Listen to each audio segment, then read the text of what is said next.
এবার চট্টগ্রামের আদিবাসীদের নিক্ষেপ করা তীর সোজা গিয়ে ঢুকলো লুঙ্গি বাহিনীর লুঙ্গির তলায়। লুঙ্গি ভেদ করে তীর কেউর পাছায় ঢুকলো, আবার কেউর দুই পাছার একদম মাঝ বরাবর জায়গায় গিয়ে গেথে গেল।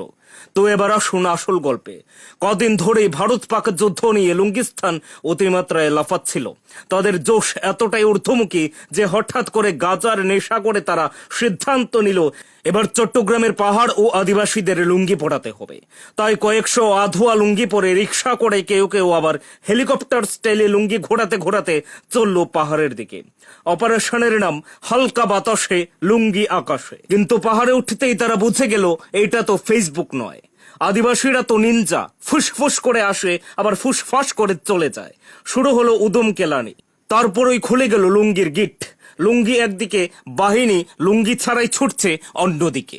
সংবাদে জানা যায় লুঙ্গি বাহিনী যখন পাহাড়ে পৌঁছালো তখন তাদের আত্মবিশ্বাস ছিল একদম দাওয়ের আগায়।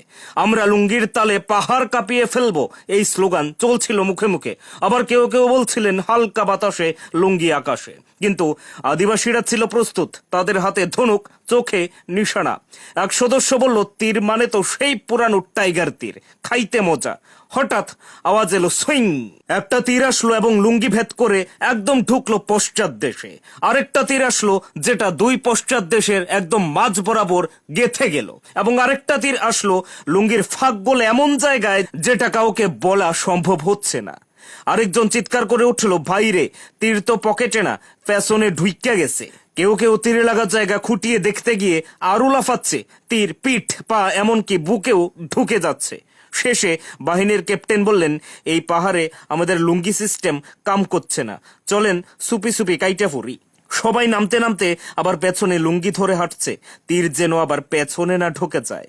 সকলে বর্তমানে চিকিৎসাধীন হাসপাতালে, এবং তারা করুণ দৃষ্টিতে তাকিয়ে আছে। আহারে, এইটা তো ফেসবুক নয়, এইটা আমরা চট্টগ্রামে আদিবাসীদের কাছে গিয়েছি।